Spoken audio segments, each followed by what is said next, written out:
our channel BioBook. Today I am going to explain about the process of transcription in prokaryotes.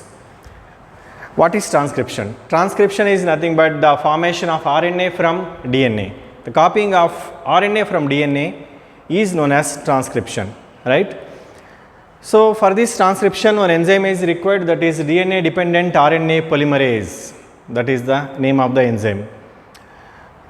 This process is different in prokaryotes and eukaryotes. In this class, let us discuss about in prokaryotes how this transcription takes place. Right. So here this is DNA, double helical structure, and in this DNA you can see two polynucleotide strands, and already we know what is transcription unit also, right? In transcription unit, the first you can see promoter region. So this is promoter region, and at another end we can see terminator region. So this is a part of terminator region, right? And between promoter and terminator there will be presence of structural gene. So this is the structural gene, right?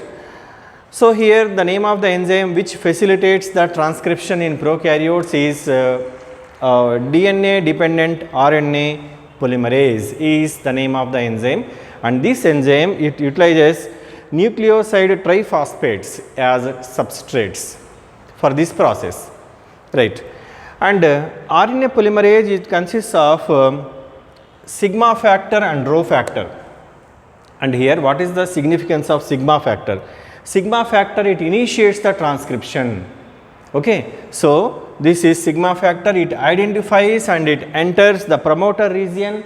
Already we know that promoter region consists of transcription start site, right? So here this sigma factor, it identifies the promoter region and it starts or it initiates the transcription process.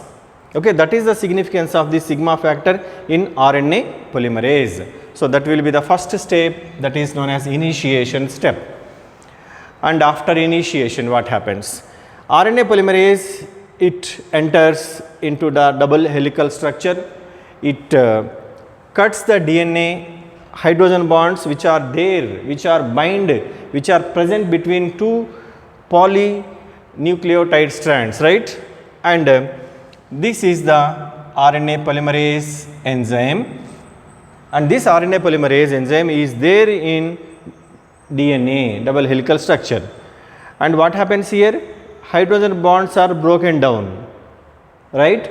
And here there is no sigma factor. After the initiation, it just remove it or it just leave the site, okay? The main function of sigma factor is only for initiation process. Right. Now this RNA polymerase, it moves towards 3' to 5' direction. Okay, whenever it is moving to 3' to 5' direction, what happened? Hydrogen bonds present between two polynucleotide strands are broken down, and we know that the strand which runs from 3' to 5' is known as template strand, right? So here this is template strand. So that template strand, it helps in the formation of RNA. So RNA is forming from the template strand, right? For example, see, if this template strand, it consists of these type of nucleotide sequences like this. And what will be the RNA which is produced from this type of template strand? So here we have to show it like 3' to 5' direction. And the RNA which is formed from this is nothing but wherever adenine is there, then here you can see, you can add like uracil, like wherever thymine is there, adenine, cytosine is there, guanine, guanine is there, cytosine, again adenine is there, uracil, cytosine is there, guanine.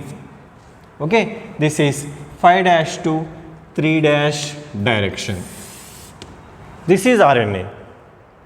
So actually in DNA we know that wherever adenine is there, adenine is going to bond with thymine, but in RNA there is no thymine. Instead of thymine, uracil is present. Okay, that's why instead of here writing T, we took uracil, U. Uracil is there in RNA. Okay, adenine, uracil, thymine, adenine, cytosine, guanine, guanine, cytosine, adenine, uracil, and cytosine and guanine. So like this is the newly formed RNA, mRNA, okay, which shows 5' polarity to 3' polarity. So like this here we can see the formation of RNA also. And this process is going on until it reaches terminator region. Okay, so this is the terminator region. You know, terminator region, it terminates the transcription. Wherever terminator region is there, then automatically what happen, the process will stop there and enzyme will comes out, right, and DNA, from DNA RNA is released, nascent RNA is released, and the DNA double helix, again it forms hydrogen bonds, right. And for this termination process, one factor is required, that is known as a Rho factor. So this is Rho factor which helps in the process of termination, and we know sigma factor helps in the process of initiation. To start the process, to end the process, Rho factor is required. So whatever it may be, finally we can see this is single stranded RNA which is released from here, right. Now DNA, it becomes normal double helix, and enzyme also released from the complex. So this is the process of transcription in prokaryotes like bacteria, right.